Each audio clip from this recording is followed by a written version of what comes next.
దగ్గర నుంచి మీ కూతుర్ని కొనుగోలు చేయాలని ₹1 చెక్కు కూడా ఇచ్చిందని మీ సతీమణి గారు చెప్తున్నారు. సో ఏంటి మీ కూతుర్ని ఎందుకు అఘోరి కొనుగోలు చేయాల్సి వచ్చింది? నమస్తే అండి. 1 crore కాదు సార్, 1 crore కాదు, 3 crores చెక్కు.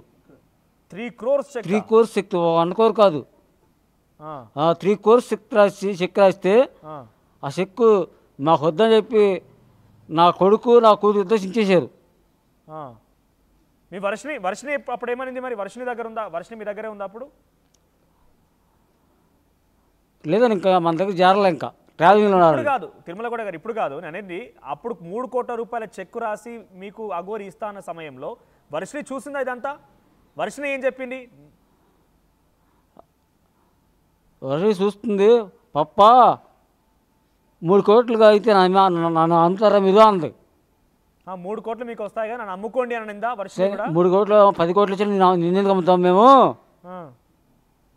మాకున్న ఆ ఎకరం చాలు మనకి, దాన్నే అమ్ముకుని నిన్ను శుభ్రంగా చదివించుకుని మంచి సాఫ్ట్వేర్ చేసుకుని ఇంజనీర్ దశలో నీకు పెళ్లి చేస్తా మంచి వరుణ్ చూసి అన్నాం.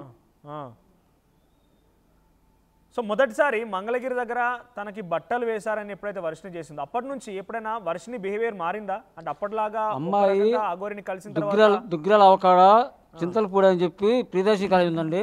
ఓకే, చింతలపూడిలో ప్రియదర్శిని కాలేజ్ ఉంది. ఓకే, ప్రియదర్శిని కాలేజీలో అమ్మాయి బీటెక్ సెకండరీ చదువుతుంది.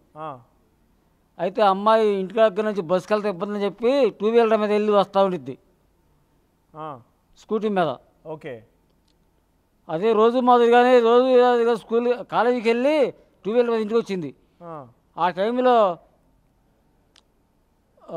కాలేజ్ టోల్గేట్ దగ్గర జనసేన ఆఫీస్ దగ్గర లేడీ దగ్గర అల్చల్లని చెప్పి టీవీలో ట్రోల్స్ పడుతున్నాయి. Okay, breaking news. ఓకే, అప్పుడు అంది పప్పా వెళ్దామప్పా మన ఇద్దరం వెళ్ళి చూసేద్దాము అంది.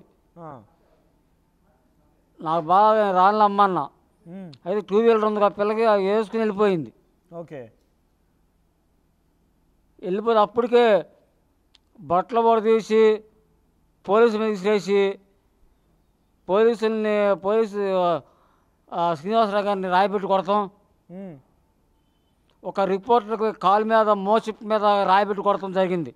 ఓకే, అప్పుడు పోలీసులు అమ్మ ఇంతమంది ఆడవాళ్ళు ఉన్నారు, మేము వెళ్తే బాగోదు, ఆమె ఆడ మనిషి కదా, ఎవరైనా ధైర్యం ఉండేవాళ్ళు ఎవరైనా వెళ్ళి ఆమె బట్టలు కట్టండి, మేము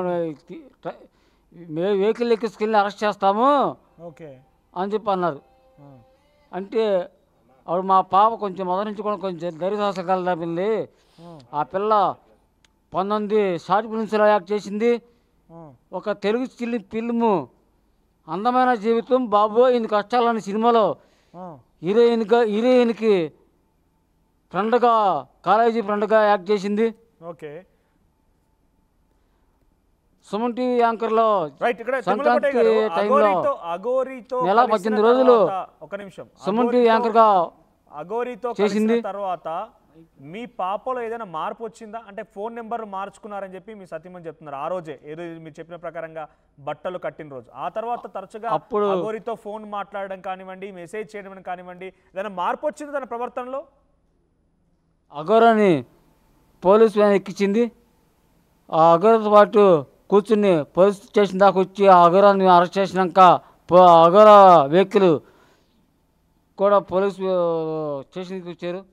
ఓకే, చెడిపోయిన వెహికల్ని వాళ్ళ పోలీస్ వెహికల్కి కట్టుకొని తీసుకొచ్చారు. ప్రపంచంలో ఏ మూల ఏ క్షణం ఏం జరుగుతుందో వేగంగా తెలుసుకోవడానికి తొలి వెలుగు వాట్సాప్ ఛానల్ని ఫాలో చేయండి.